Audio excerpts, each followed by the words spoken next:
raksasa, cari mentornya dari sekarang.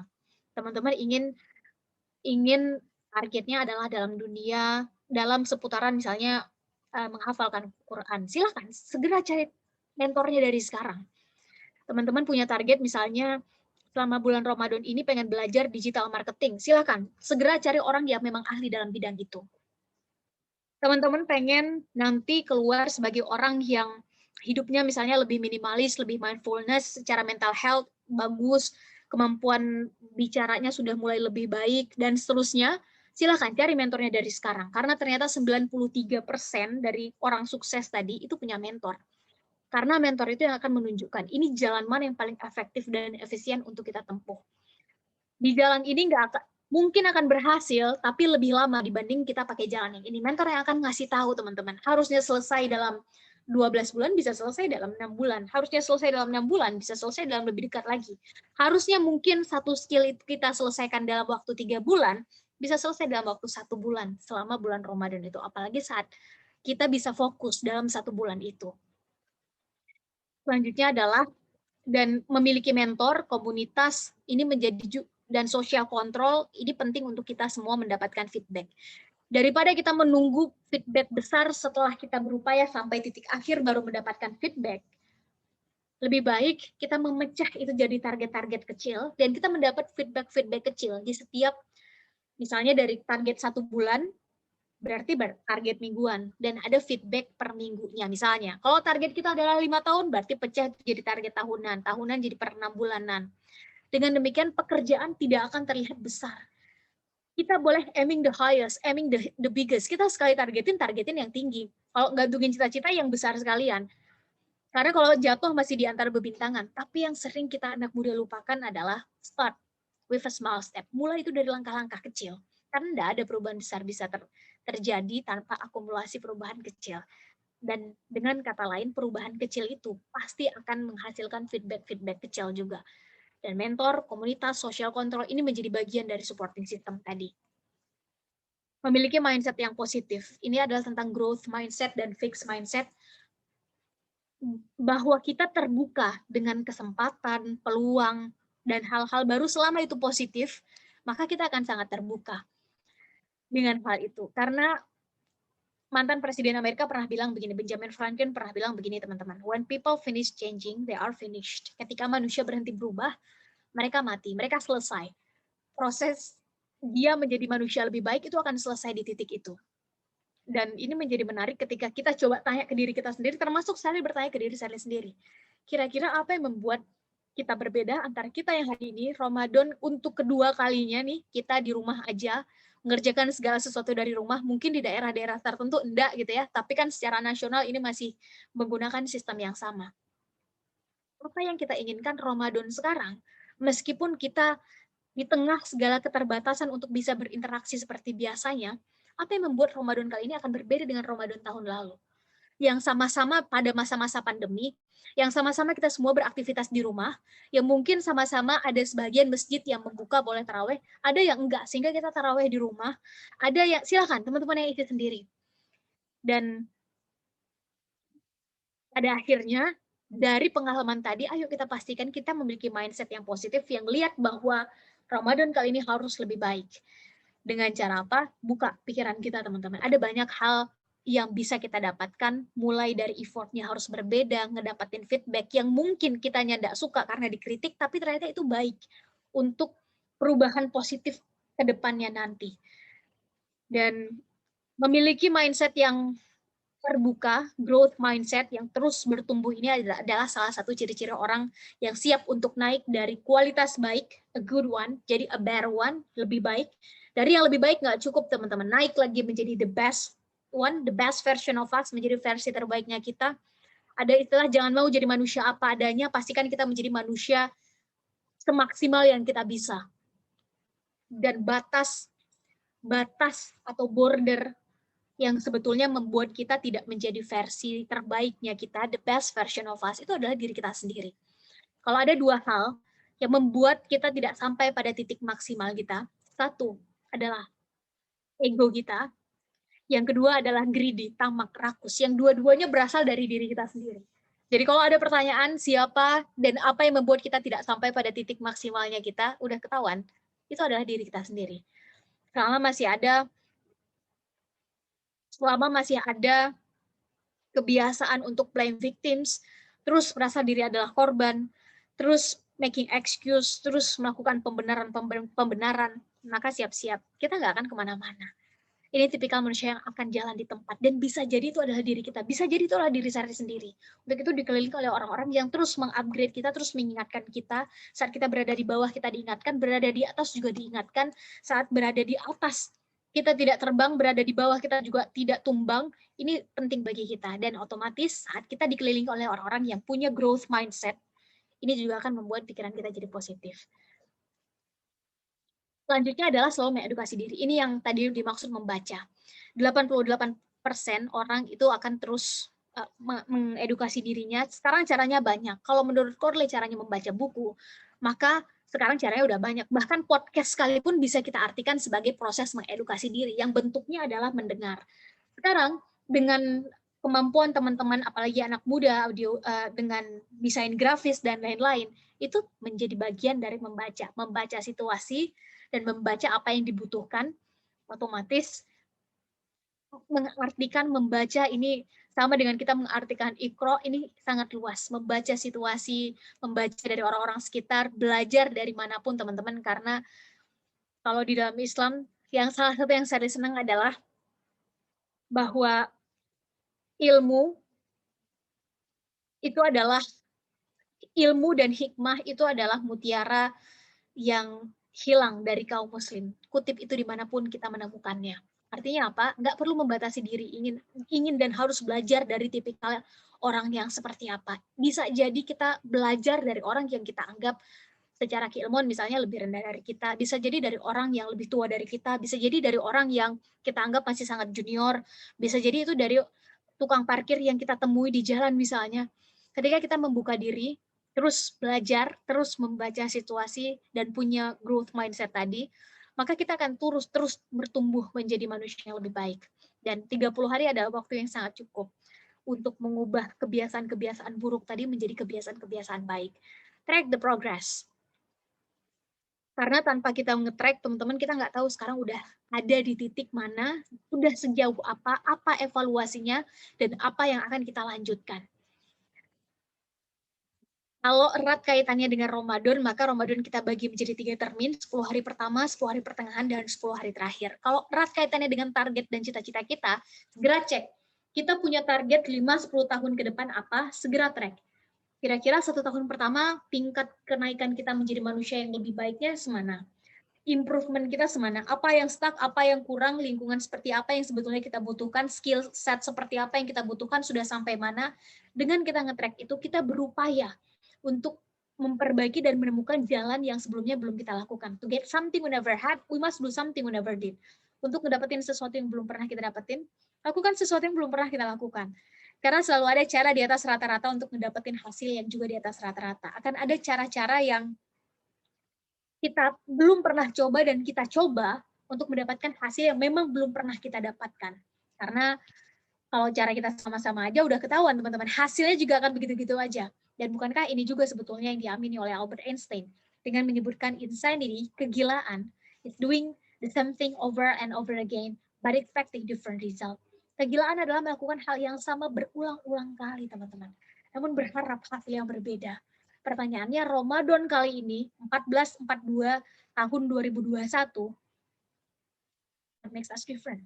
Upaya apa yang kita lakukan yang berbeda, evaluasi apa yang kita lakukan, padahal ini adalah Ramadan di tengah pandemi yang kedua, kira-kira usaha apa yang kita lakukan secara berbeda untuk membuat diri kita keluar sebagai pemenang di tingkat yang berbeda juga. Selanjutnya adalah tentu disiplin mengeksekusi, karena yang mahal dari karya itu adalah eksekusinya. Kalau hanya beride, bergagasan, kita ingin menjadi manusia yang lebih baik sesudah Ramadan, tanpa ada eksekusi nyata, ya udah ini wacana doang. Nanti tiba-tiba udah 30 hari, semua orang maaf-maafan dan segala macam Idul Fitri, dan ternyata hasilnya nggak kelihatan. Maka mengeksekusi apa yang menjadi target kita, ini menjadi kuncinya. Ini menarik, karena hanya orang-orang yang mau menerima resiko yang akan mengeksekusi ide dan gagasannya. Resikonya apa? Banyak. Resikonya adalah kehilangan lebih banyak waktu rebahan.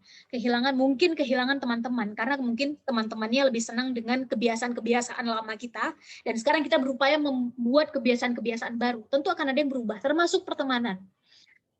Resiko untuk dikatain sama orang misalnya, apaan sih mulai, namanya anak muda. Ada 5 hal yang paling dikhawatirkan oleh anak muda, teman-teman, menurut Bob Sadino. Pertama adalah kegagalan. Kita takut gagal. Sedikit-sedikit udah berpikir duluan, aduh nanti kalau gagal gimana ya? Aduh nanti kalau nggak berhasil gimana ya? Kita duluan berpikir negatifnya daripada kalau itu berhasil, positif, impact-nya kira-kira gimana ya? Kita anak muda duluan senang melihat resikonya daripada reward yang akan kita dapat.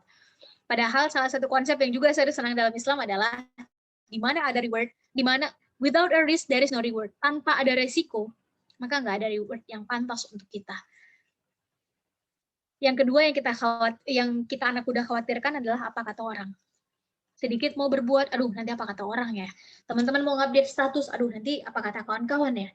Teman-teman mau memulai membiasakan satu kebiasaan baik dan meninggalkan satu kebiasaan buruk, aduh nanti apa kata mereka ya. Selalu berpikir duluan bagaimana orang akan berpikir dan berkata terhadap kita. Dan yang ketiga, anak muda takut keluar dari zona nyamannya.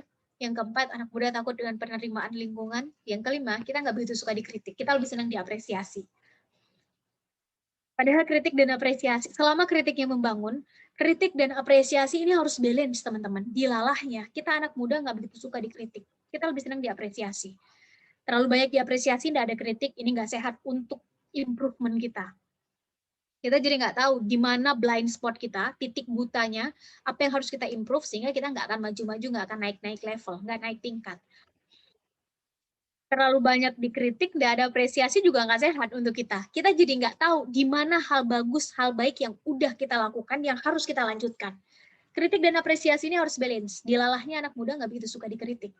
Coba cek, kalau kita mau ngasih masukan ke orang, apalagi itu anak muda, biasanya cara ngasih masukannya gimana? Struktur kalimatnya.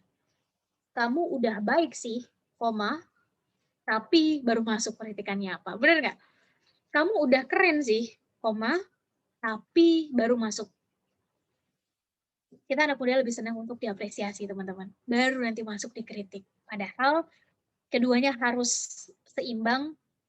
Dilalahnya kita nggak begitu suka karena ego kita masih besar. Dari 5 hal tadi, teman-teman, kira-kira cocok nggak dengan kita? Nyaris cocok ya. Kalaupun nggak cocok semua, nggak apa-apa. Minimal setengahnya aja. Dan setidaknya di Sally cocok saat Sally membaca hasil penelitian ini. Dengan kata lain, saat kita berani mengeksekusi ide dan gagasan kita berani menerima resiko 5 hal tadi. Kita siap untuk gagal. Otomatis saat kita gagal, ini masih koma, kita akan bangkit, memutuskan untuk bangkit. Karena toh orang sukses nggak dilihat dari jumlah gagalnya. Orang sukses ini dilihat dari pilihan sikapnya saat gagal. Memutuskan untuk menyerah atau bangkit. Kalau dia menyerah, dia selesai. Kalau dia bangkit, masih ada peluang untuk keluar sebagai pemenang. Saat dia diomongin orang, dia nggak akan terlalu mendengar kalau memang yang diomongin nggak relevan dengan apa yang sedang dikerjakan. Memfilter omongan orang. Selanjutnya adalah dikelilingi oleh orang-orang yang punya value yang sama, yang punya target yang sama. Kalau harapannya adalah menjadi manusia sukses, kalau sukses itu didefinisikan sebagai manusia dengan karakter-karakter tertentu, karakter para pemenang, yang sangat berhati-hati dengan waktu, yang jelas adalah manusia yang produktif, fokusnya jelas, bukan manusia yang sibuk. Manusia yang sukses kita artikan adalah manusia yang terus bertumbuh meskipun 1% lebih baik tiap harinya. Manusia yang sukses adalah yang terus belajar, membaca, terus mengimprove dirinya.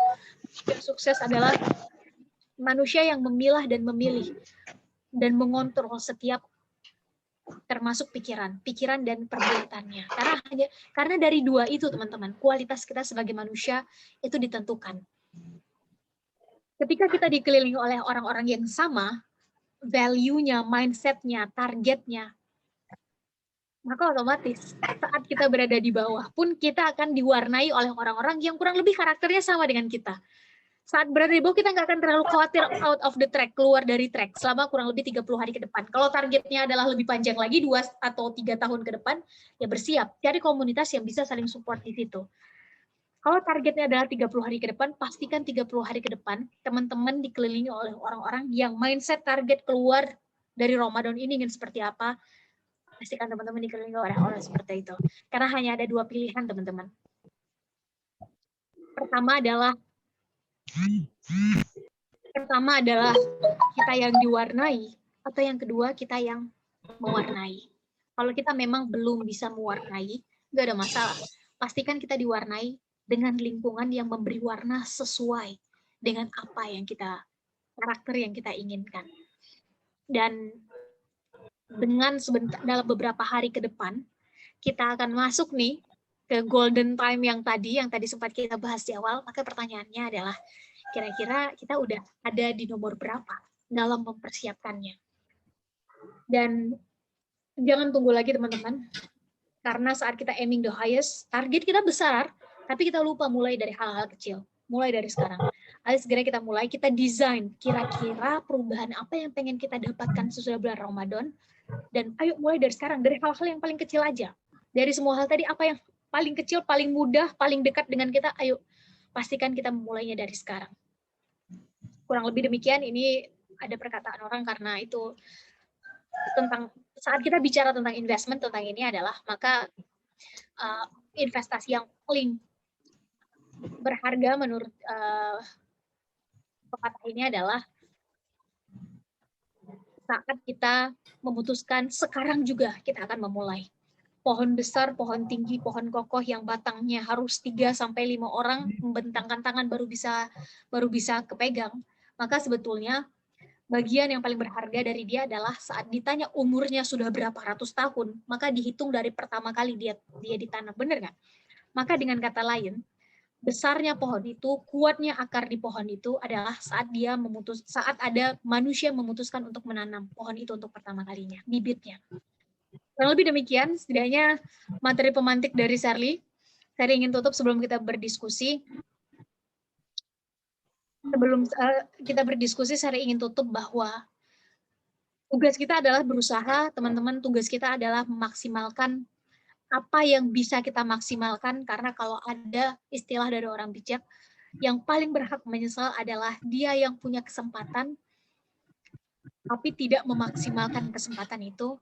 Maka sebetulnya kita yang hidup di industri 5.0 yang mendapat semua akumulasi benefit dari 1.0 sampai 4.0, maka ini terakumulasi pada kita yang hidup di industri 5.0 di tahun ini.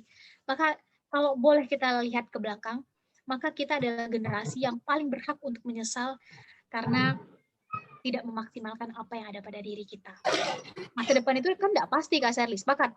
100%. The future is unpredictable. Termasuk sukses apa tidaknya kita membentuk kebiasaan itu di diri kita, itu nggak ada yang menjamin. Siapa kita bisa menjamin masa depan, teman-teman? The future is unpredictable. Masa depan itu nggak pasti.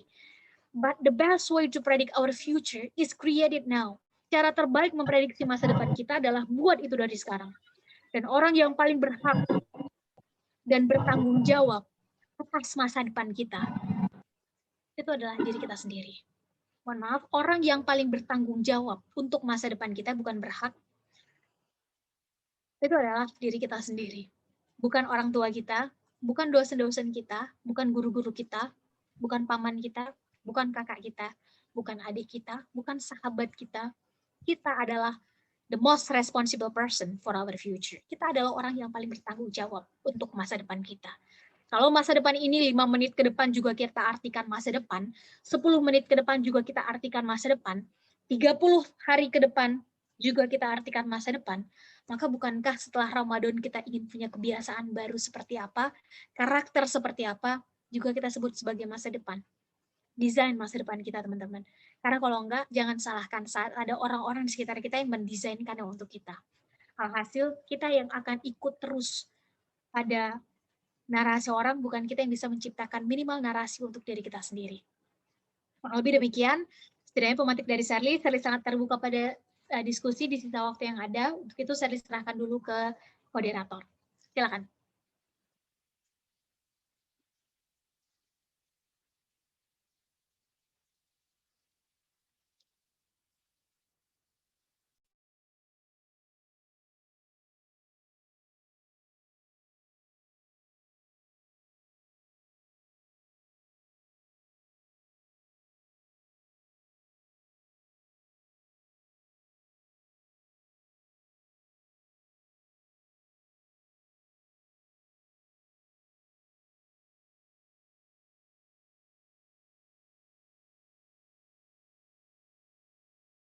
Silakan moderatornya.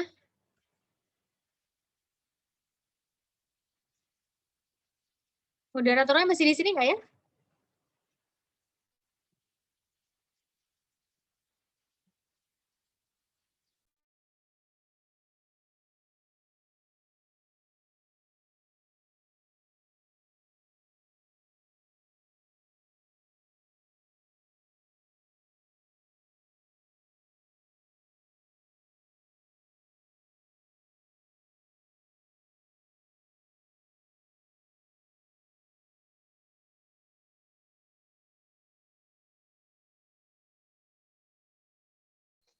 Tadi kayaknya sinyalnya hilang tadi.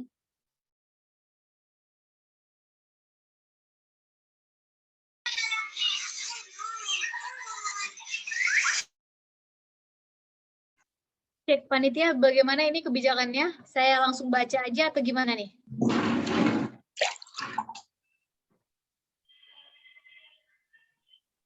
Langsung dibaca aja Mas Eli, untuk moderator sinyalnya hilang sepertinya. Oke, baik. Saya izin langsung baca, ini udah ada satu pertanyaan masuk dari kawan kita. Saya dibacain ya, dari Mbak Devi. Assalamualaikum warahmatullahi wabarakatuh. Kak, izin bertanya, dalam meraih kesuksesan butuh skill berkomunikasi. Gimana ya meningkatkan keberanian kita pada orang dalam hal positif untuk meningkatkan kepercayaan diri? Oke, teman-teman sambil bisa scrolling, pertanyaan Mbak Devi ada di kolom chat, saya izin langsung menjawab. Betul teman-teman, saya izin jawab dulu, bahwa komunikasi menjadi satu dari 11 skill yang dibutuhkan di tahun di digital age. Dan ini dirilis oleh timeshighereducation.com. Komunikasi adalah skill teknis, justru skill teknis pertama yang dibutuhkan. Tapi ternyata satisfaction-nya nyaris hanya cukup, bahkan hanya setengahnya. Nah, maaf, hanya sekitar 60-an% dari 80, nyaris masuk ke angka 90% yang dibutuhkan. Artinya apa? Komunikasi ini menjadi salah satu skill penting yang kita butuhkan. Dan masih ada yang lainnya, mulai dari problem solving dan critical thinking, sampai pada social awareness dan leadership. Ini semua adalah skill yang dibutuhkan di zaman sekarang. Dan saya ingin sampaikan bahwa nggak ada skill teknis, ini kan 11-11-nya adalah skill teknis. Nggak ada skill teknis yang nggak bisa dipelajari. Semua skill teknis itu bisa dipelajari, teman-teman. Kunci mempelajari skill teknis adalah practice makes us perfect. Semakin sering kita latihan dalam hal itu, semakin sering kita mengulang, maka kita akan semakin menjadi manusia yang punya skill itu di kualitas yang lebih baik. Nah, ada teori namanya 10.000 jam. Semakin kita mengulang-ulang skill teknis tertentu, selama dasarnya udah kita ketahui, maka otomatis kita akan terus memperbaiki menjadi lebih baik. Karena kan nggak ada yang sempurna toh. Dan jangan tunggu sempurna dulu baru memulai, karena nggak akan ada juga yang sempurna. Mulai aja dulu, pelan-pelan kita memperbaiki diri menjadi manusia yang lebih baik. Di bidang itu, di skill tersebut. Nah, saat erat kaitannya dengan percaya diri, apalagi dalam komunikasi di depan umum, saya ingin sampaikan, itu memang adalah masalah utama.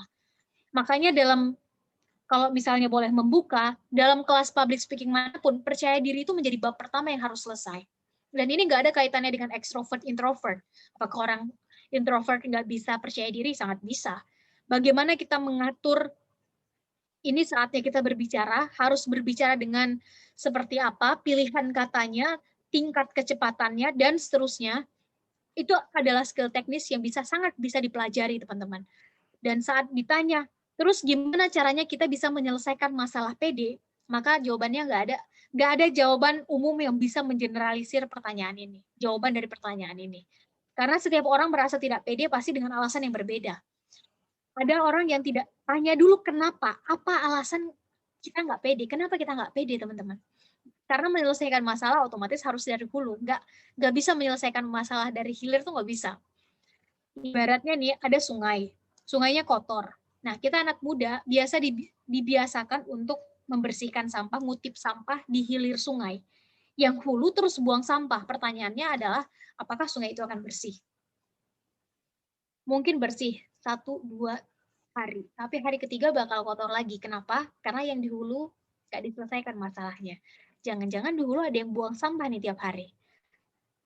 Makanya sungai ini terus kotor, meskipun tiap hari juga kita bersihkan. Kita selama ini ada asap di langit, terus kita anak muda dibiasakan untuk kipas-kipas asap di langit. Yang di bawah terus bakar sampah. Pertanyaannya adalah langitnya kira-kira bakal bersih nggak ya dari asap? Mungkin bersih, 1-2 hari. Tapi hari selanjutnya, ini akan kotor lagi. Kenapa? Karena yang di bawah terus bakar sampah. Sama dengan percaya diri. Tanya dulu alasan apa awal mula kita tidak percaya diri. Apa alasan kita tidak percaya diri, teman-teman? Kenapa kita nggak percaya diri?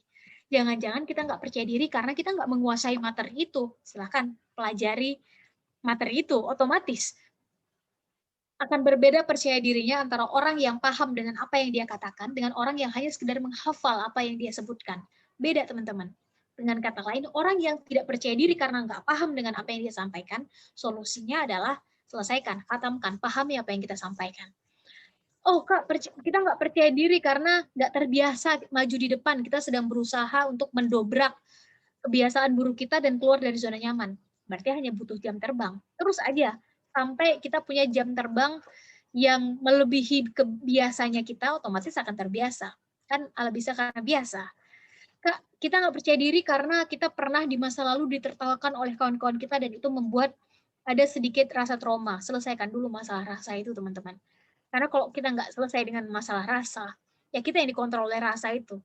Saat kita nggak selesai apapun rasanya, rasa sedih, senang, kecewa, marah, ketika kita nggak merilis itu, tidak mengeluarkan itu, maka sama dengan kita memendam rasa malu, rasa kesal, rasa kecewa, silakan, rasa trauma, saat itu nggak dikeluarkan, kita pendam dan ngerasa itu baik-baik aja. Ini mempospon masalah.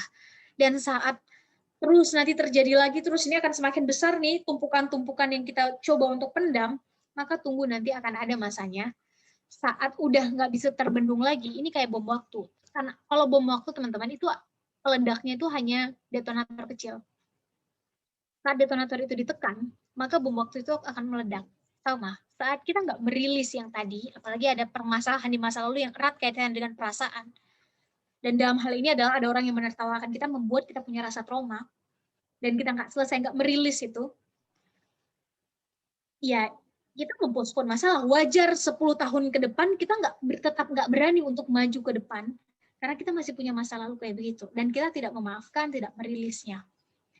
Dan setelah itu selesai, ya otomatis maafkan orang-orang di masa lalu, rilis, dan cara kita merilis ada banyak, dengan bercerita ke kawan-kawan, dengan ada yang dengan cara menangis, ada yang dengan cara, dan itu masalah cara. Masalah cara bisa dengan banyak hal, tapi setelah itu selesai, maka mulai, teman-teman. Mulai dengan logika. Kalau memang ini adalah hal teknis, maka saya akan buktikan bahwa saya akan bisa. Segera cek. Kira-kira untuk bisa dalam hal ini, logikanya, ini apa aja yang harus saya kuasai. Ketika udah sampai di titik ini, maka kita nggak perlu khawatir rasa-rasa yang tadi akan muncul tiba-tiba di tengah. Kita nggak perlu khawatir. Makanya selesaikan segala sesuatu itu dari hulu, teman-teman. Jadi kehilirnya juga nanti akan bersih. Jadi untuk masalah percaya diri, dan ini berlaku pada apapun, bukan hanya public speaking, sama. Misalnya kita mau memulai usaha nih, tapi nggak berani karena dulu pernah ditipu, Kak. Ditipunya besar lagi dana kita yang ditipu. Jadi kita nggak berani lah, trauma lah kita memulai usaha. Selesai dulu dengan masalah itu, teman-teman. Kalau kita udah mengikhlaskan, ya udah ikhlaskan, nggak usah dibahas lagi. Kalau kita udah memaafkan, maafkan. Berarti itu nggak akan mengganggu kita lagi. Rilis aja, keluarkan. Karena pada akhirnya logika dan perasaan ini sulit untuk disatukan, teman-teman. Menangkan logika, perasaan kita menciut, menangkan perasaan, logika kita tumpul. Selesaikan kedua-duanya, dan saat perasaan ini nggak selesai, maka logika kita yang akan diganggu. Kurang lebih demikian dari Sally menjawab pertanyaan pertama dari Mbak Devi tadi ya. Semoga menjawab pertanyaannya atau memberi perspektif baru kalau memang ada bagian-bagian yang kiranya butuh pendapat. Setidaknya demikian perspektif dari Sally. Apakah moderator sudah bergabung bersama kita? Dicek dulu. Terima kasih Mbak Devi.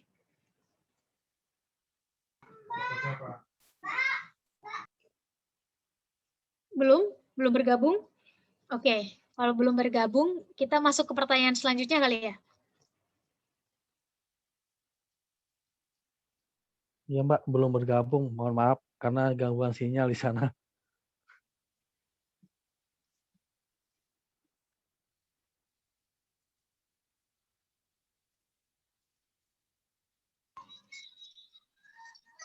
Baik, ini ada dari Mbak Monica. Ada yang ingin bertanya, kadang kita ingin memulai satu perubahan yang baik, kita kesulitan menemukan lingkungan yang mendukung, apalagi lingkungan yang kita takuti untuk berubah menjadi lebih baik adalah keluarga dekat. Bagaimana kita menyikapinya? Teman-teman, saya ingin sampaikan begini. Beruntung bagi orang yang ketika ingin memutuskan berubah, itu dikelilingi oleh orang-orang yang langsung mensupport. Itu harus mereka yang punya privilege seperti itu, maka adalah orang-orang yang beruntung. Karena supporting system itu menjadi bagian yang penting. Tapi itu bukan jadi alasan bagi kita untuk kemudian bersikap realistis. Ya lingkungan saya kan nggak mendukung. Ya udahlah kalau gitu saya gini-gini aja. Ya saya kan nggak dikelilingi orang-orang yang mengerti atas target-target kebiasaan baik saya. Jadi ya udahlah saya nanti aja. Terus menunda-nunda ini nggak akan selesai teman-teman. Maka hanya ada dua pilihan. Kita kan tadi ada dua pilihan tuh yang sempat kita bahas. Kita yang diwarnai atau kita yang mewarnai. Saat ketika tidak menemukan lingkungan, pertama, teman-teman yang ciptakan lingkungan itu, mulai dari hal paling kecil aja. Karena teman-teman, harus diakui kita adalah makhluk sosial. Kita nggak bisa berubah sendiri, itu berat teman-teman. Syukur kalau kita punya tingkat imunitas yang tinggi, syukur. Tapi bukankah Muhammad SAW juga mulai membuat komunitas, mulai membuat sosial kontrolnya dari orang-orang paling dekatnya juga. Karena tahu bahwa ini target besar, targetnya bukan hanya perubahan di dirinya, tapi orang-orang sekitarnya, bahkan risalahnya akan menyebar ke seluruh dunia. Otomatis, kalau memang ada lingkungan yang mendukungnya kala itu, buat lingkungan itu. Mungkin di awal akan terasa berat karena menjadi pelopor, otomatis berat. Namanya memecah batu, pasti berat. Tapi ketika batu itu udah terpecah dan muncullah jalannya, jangan heran ketika nanti akan lebih banyak lagi yang berdatangan, lebih banyak lagi yang menggunakan jalan itu, lebih banyak lagi yang akan melewati pecahan batu itu untuk mengikuti jejak teman-teman. Dan satu lagi, teori di dalam Islam yang saya juga sangat senang, ini adalah tentang exponential impact. Sekecil apapun orang terinspirasi dari perbuatan baik kita, teman-teman, maka kita akan mendapatkan hasil hal baik, tidak akan mengurangi dari apa hal baik yang dia lakukan. Kita akan mendapatkan juga impact-nya dalam hal ini, ya urusan bagaimana menghitung kebaikan itu kan ada urusan yang maha kuasa, tugas kita kan adalah berusaha. Itu nggak akan mengurangi hal baik yang dia lakukan, kita juga akan dapat. Demikian juga vice versa, sebaliknya. Saat kita menginspirasi orang dengan perbuatan buruk, maka kita akan juga mendapatkan hitungan-hitungan buruknya. Jariah lah, ibaratnya kebaikan ya berarti pahala aja. Kalau keburukan dosanya dosa jariah, kalau kebaikan ya kebaikan ya pahala jariah. Tapi kalau kita ingin mengartikan ini dalam bahasa yang lebih umum, bukankah ini hanya ada dalam Islam, exponential impact ini? Saat kita menginspirasi orang berbuat baik, maka semua hal baik yang dia lakukan dan dia ajarkan dan dia inspirasi lagi ke orang lain, kita nggak akan mengurangi, itu nggak akan mengurangi dari jatah dia, kita juga akan dapat. Dan demikian juga sebaliknya. Ini menurut saya adalah teori exponential impact yang luar biasa, wajar. Penempatan Muhammad SAW sebagai orang nomor satu paling berpengaruh di dunia dengan teori-teori yang demikian, ini mengobok-obok logika kita. Logika kalau saat itu adalah kala itu ya di bangsa Persia, Romawi dan seterusnya, ini wajar teman-teman. Kehadirannya yang sangat singkat, hanya dalam sekian puluh tahun bisa memberikan impact sedemikian rupa, wajar. Karena otomatis setiap orang ingin memberikan inspirasi kebaikan bagi orang lain sesuai dengan kapasitasnya. Ya menulis, yang dengan sedekah, yang dengan memimpin dan karakter tegasnya otomatis dengan cara itu yang sedekah, dengan sedekah yang kemampuan dia untuk terus beribadah ya dengan ibadahnya, ya dengan Al-Quran, dan seterusnya. Kita berlomba-lomba untuk membuat inspirasi kebaikan itu, kita berlomba-lomba kalau kita kembali pada teori itu. Jadi saat memang keluarga kita nggak mendukung, bukan berarti kemudian kita berhenti. Tetap menjaga hubungan baik jelas harus, pasti. Apalagi dalam konteks ini adalah orang tua. Tadi menyebut orang tua karena biasanya kalau bagi kita yang belum menikah otomatis kan refernya ke orang tua. Kalau yang dimaksud adalah suami atau suami ya berarti istrinya, maka ini perlu dikomunikasikan. ketika bicara dengan orang tua, maka setinggi apapun sebetulnya target dan cita-cita kita, tapi tidak sejalan dengan orang tua, ini tidak mengurangi tanggung jawab kita untuk berbakti pada orang tua. Tetap jaga hubungan baik, tetap berbakti. Toh berbeda keyakinan sekalipun dengan orang tua, ini nggak membuat kita berhak untuk tidak berbakti. Kita tetap punya kewajiban untuk berbakti, teman-teman. Namun mengupayakan yang terbaik untuk menemukan lingkungan yang mendukung itu tetap harus dilakukan. Saat kita nggak menemukannya, buat lingkungan itu. Atau jangan-jangan yang kedua, selama ini memang kita gaulnya masih di situ-situ aja. Kalau memang target kita nggak di kolam, di akuarium yang kecil udah tidak bisa terfasilitasi, ya hijrah ke kolam yang lebih besar. Jangan-jangan selama ini lingkungan kita itu-itu aja, makanya nggak ketemu. Coba cari ke lingkungan yang lebih besar. Jangan-jangan itu sebenarnya ada, cuma kitanya aja yang kurang piknik ke sana. Kurang lebih demikian, jadi ada dua dari perspektif yang saya sampaikan.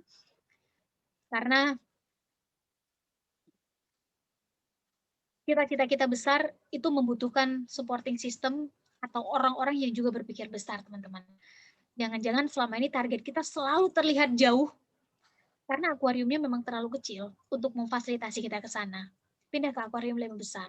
Kalau memang kolam berenang itu udah nggak cukup lagi untuk memfasilitasi kita berenang dengan kecepatan atau target besar, kecepatan tinggi misalnya, maka pindah. Masuknya adalah ke lautan. Yang mau secepat apapun teman-teman berenang, itu bisa. Mau dengan gaya dan strategi apapun teman-teman melakukannya, itu bisa, teman-teman. Dan dunia bumi Allah ini luas. Dunia yang diciptakan oleh Maha Kuasa ini luas, teman-teman. Jangan-jangan kitanya yang selama ini menyempitkan dunia ini dengan masalah-masalah kita. Jangan-jangan kita yang mengerdilkan dunia ini dengan pikiran-pikiran negatif kita sendiri. Ayo kita besarkan itu. Ayo kita mulai buka satu persatu dengan growth mindset tadi. Dan terakhir saya tutup, otomatis kuncinya adalah silaturahim. Silaturahim dengan orang lain yang bisa, jadi itu menjadi peluang bagi kita untuk masuk ke komunitas yang lebih besar tadi, yang bisa memfasilitasi kita untuk berubah ke arah yang lebih baik tadi. Kurang lebih demikian. Semoga menjawab pertanyaannya dari Mbak Monika tadi. Kalau misalnya ada yang tidak baik, nggak apa-apa, ditinggal aja bersama Shirley. Kalau baik, silakan. Silakan diambil. Apakah sudah ada moderator? Shirley izin dulu nih, nanti khawatir dianggap membaca pertanyaan sendiri. Moderator sudah bergabung? Iya. Sudah, Kak. Halo. Maaf, Kak, tadi sinyalnya sedikit agak terhambat. Oke. Ini tadi saya mohon maaf mengambil alih fungsi moderator, bukan bermaksud untuk melangkahi. Tadi karena saya coba panggil-panggil nggak ada, tadi saya coba untuk baca sendiri pertanyaannya. Tapi tadi udah beberapa pertanyaan dijawab. Silakan dikembalikan dulu ke moderator. Silakan.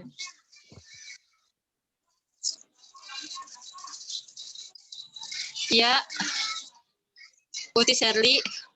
Ya. Masya Allah. Tabarakallah jawabannya ya. Benar-benar silaturahmi itu poin penting ya.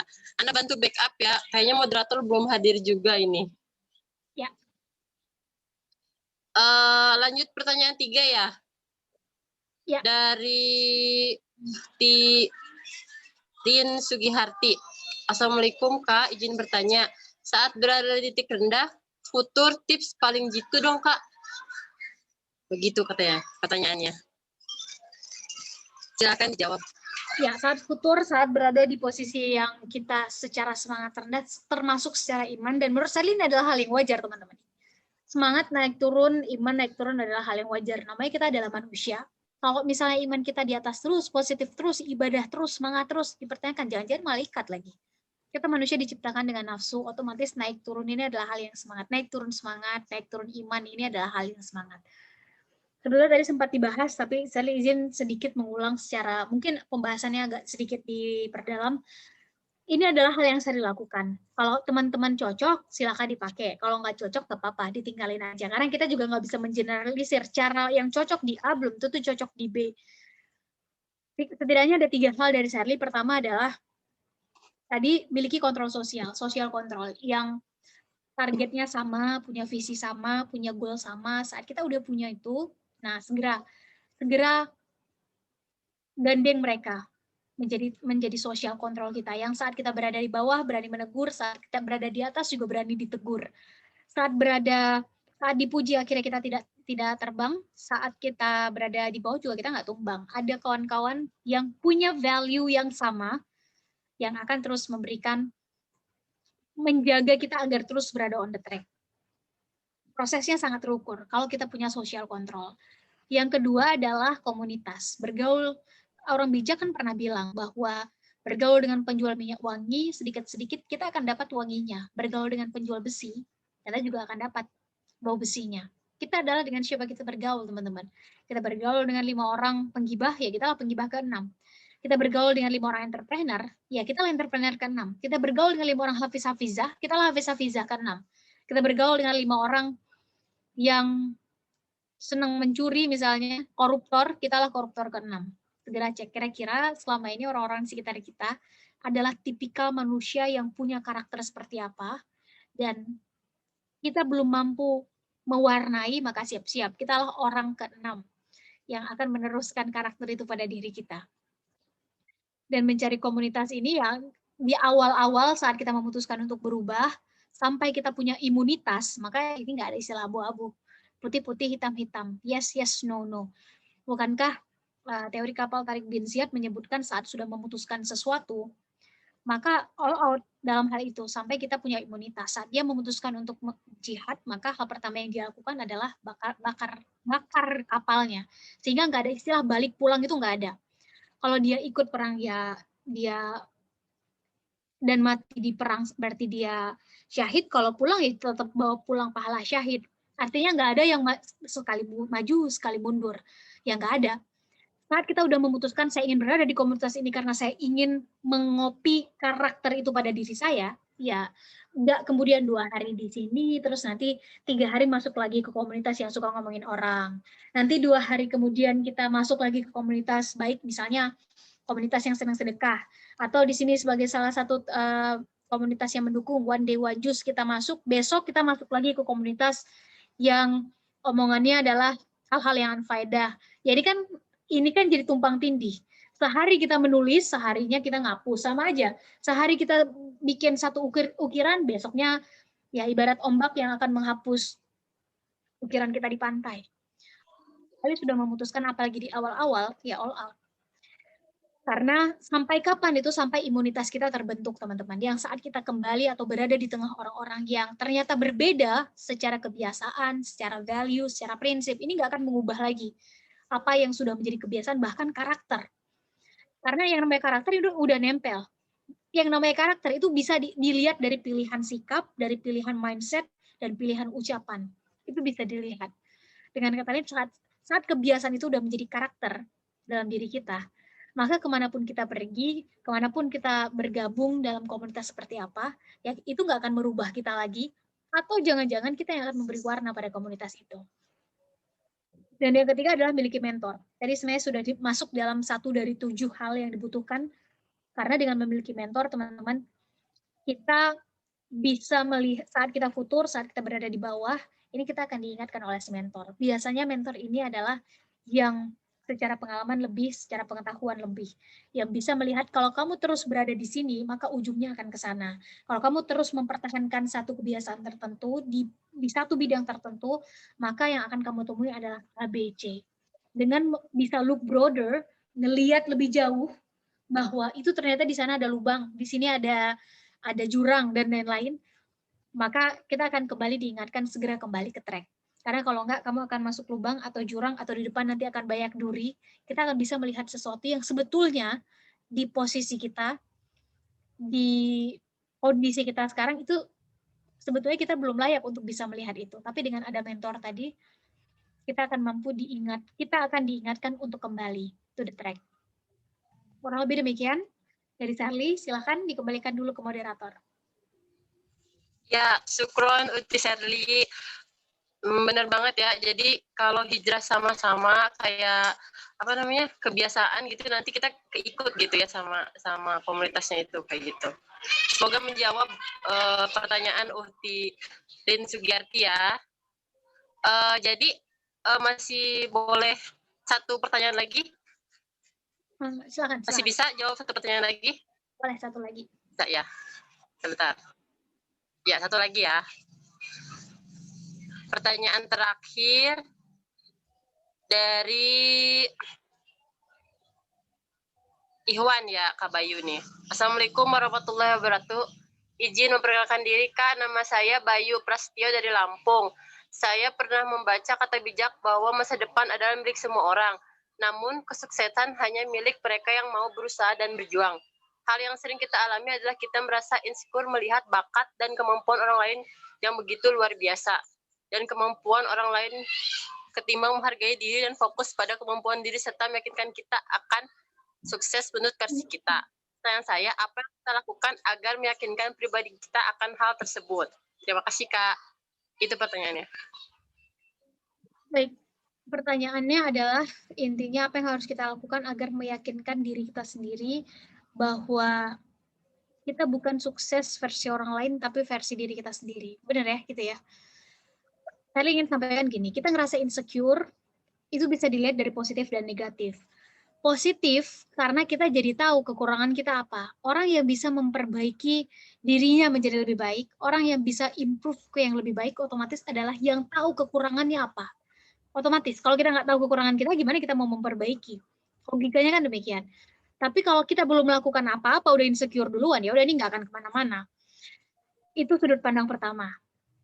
Dan ya sudut pandang kedua adalah orang yang tidak melakukan apa-apa terus ngerasa insecure. Ini satu tandanya, dia nggak punya goal yang besar. Makanya dia terus ngebandingin diri dengan orang. Kalau dia udah set the goal, tadi kan kita bahas 7 tuh. Poin keduanya adalah set the goals. Goal teman-teman apa? Ketika kita belum punya goal, wajar kita masih lihat kanan, lihat kiri, lihat atas, lihat bawah, wajar. Karena kita belum punya goal, jadi kita belum fokus ngelihat goal kita yang besar. Saat kita misalnya udah targetkan, saya ingin naik ke puncak Jaya Wijaya. Terus mata kita terus ngelihat ke atas. Ya orang lain mau ngapain di samping dengan kegiatannya, mungkin kita bisa ngelihat, tapi fokus kita akan tertuju, energi kita akan tertuju pada fokus tadi. Fokus kita adalah naik ke sana. Di bawah itu ada batu, kita melewati duri, dinginnya udara saat kita naik ke atas. Itu akan terlihat kecil saat goal kita udah kita tentukan dan goal kita itu lebih besar dari tantangan-tantangan kita tadi. Karena bagi mereka yang udah punya goal, lapar, ngantuk, kecewa, sedih, dingin, panas, itu semua ilusi, teman-teman. Ketika mereka sudah punya goal dan ke situ energi mereka mengalir, maka semua yang tadi itu juga akan terasa, ini semua terasa kecil. Dan rasa-rasa seperti itu harus dikalahkan dengan logika.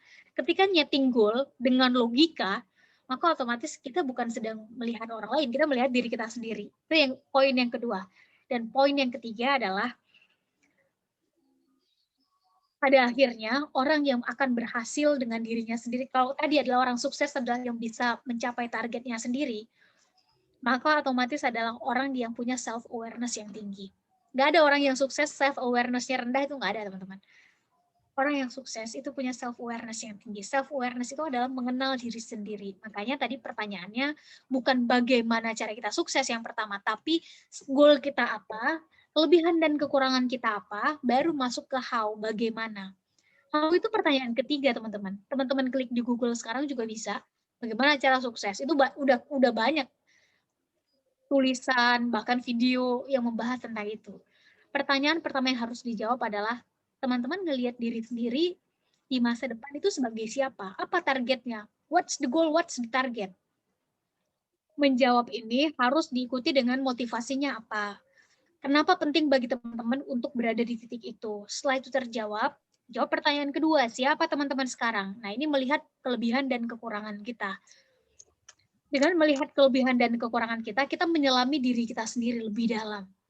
Dengan tahu kelebihan kita apa, potensi kita apa, kekurangan kita apa, kurang lebih analisa SWOT, opportunity yang tersedia apa, threat-nya apa, ya otomatis kita akan mulai menghargai diri sendiri.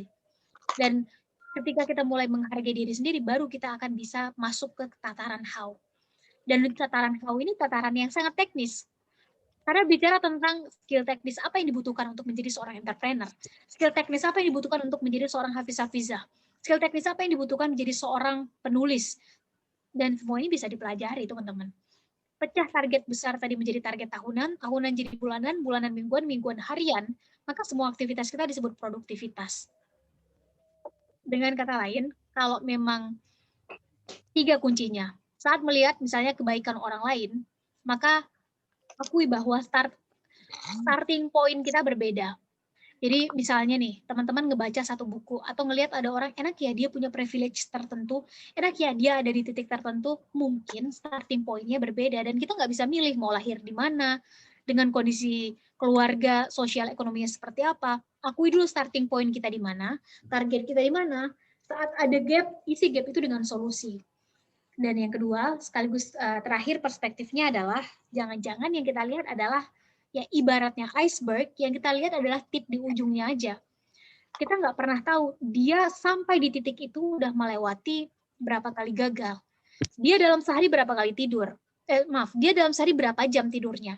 Kita nggak tahu bahwa saat kita tidur dia udah bangun, saat kita masih tidur, saat kita udah tidur dia masih terjaga, saat kita masih tidur, dia udah terbangun. Kita nggak tahu, teman-teman.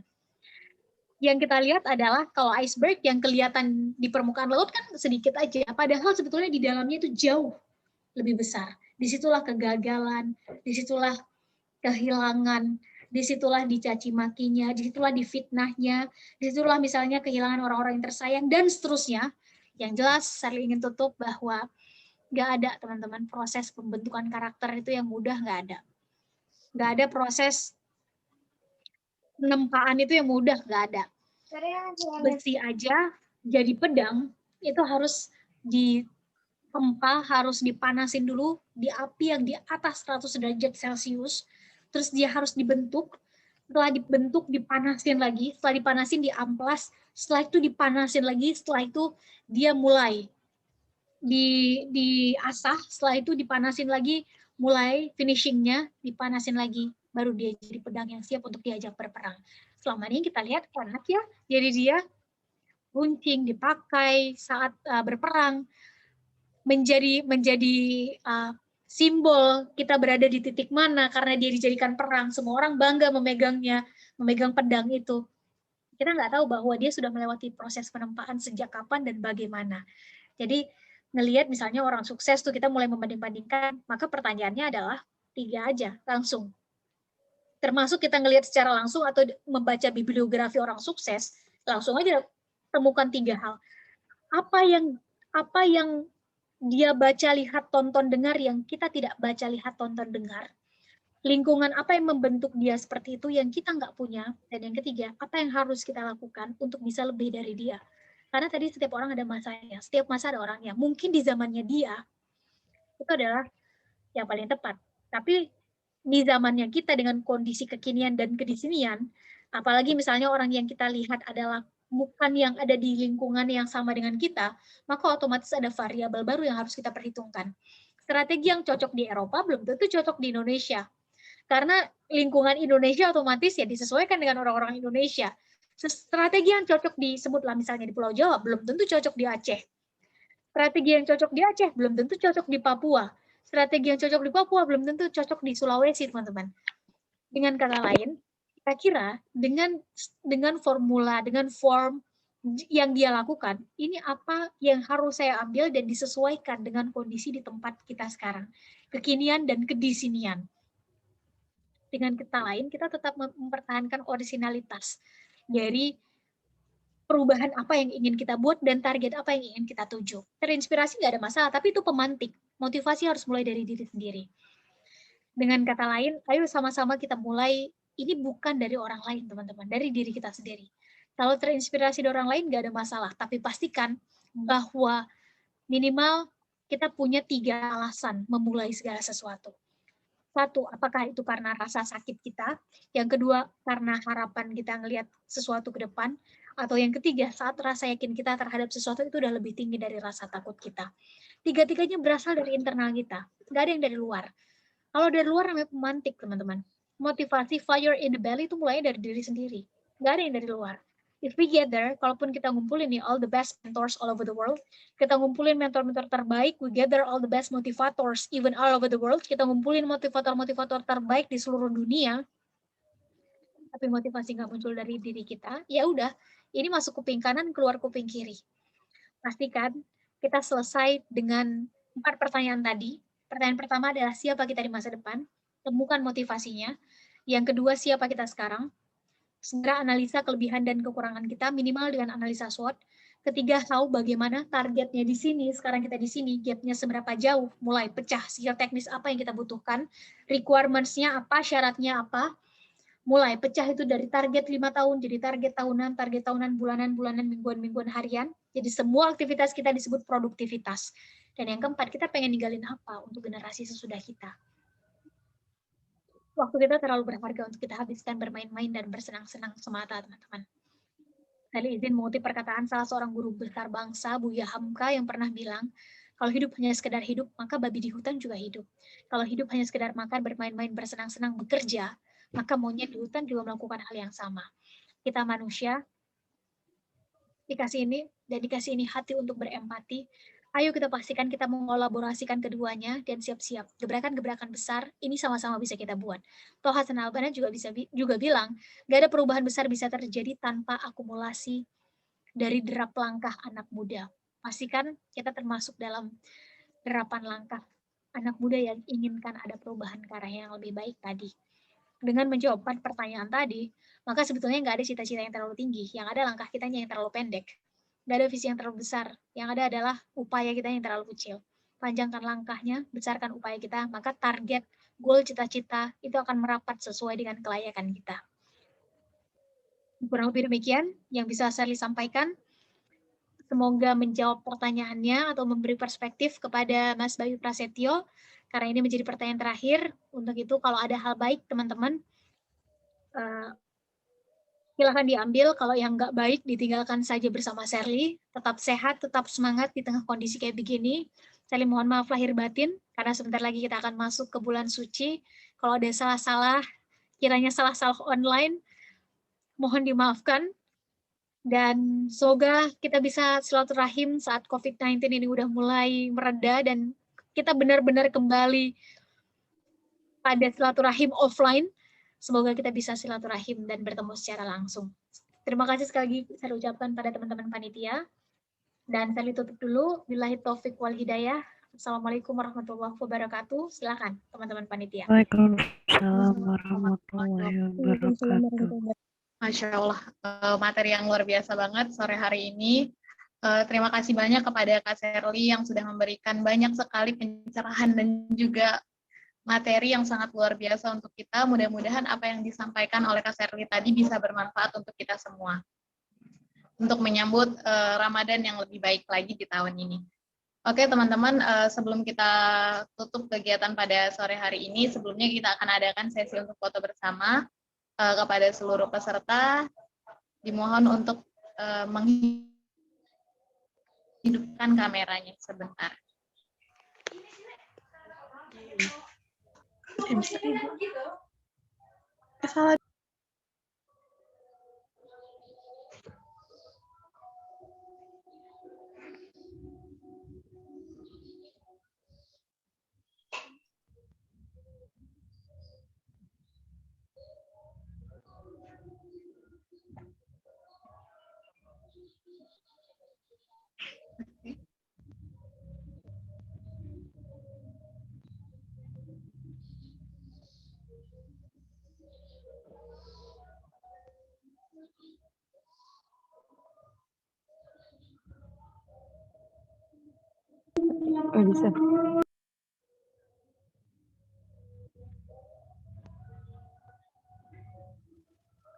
Oke, terima kasih kepada teman-teman semua yang sudah menyempatkan waktunya untuk hadir pada kegiatan kita sore hari ini. Terima kasih kepada Kak Sherly yang sudah menyampaikan materi yang sangat luar biasa. Selaku pembawa acara, saya memohon maaf apabila ada kesalahan dan kekurangan, karena semua itu datangnya dari saya, dan jika ada lebihnya itu datangnya dari Allah Subhanahu wa Ta'ala. Saya akhiri, billahi taufiq wal hidayah. Wassalamualaikum warahmatullahi wabarakatuh. Waalaikumsalam warahmatullahi wabarakatuh.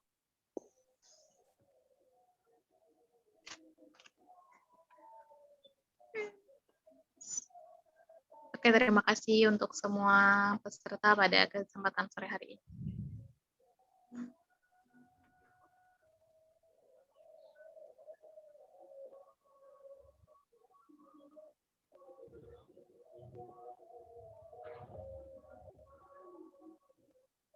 El ya El, nganter gini El.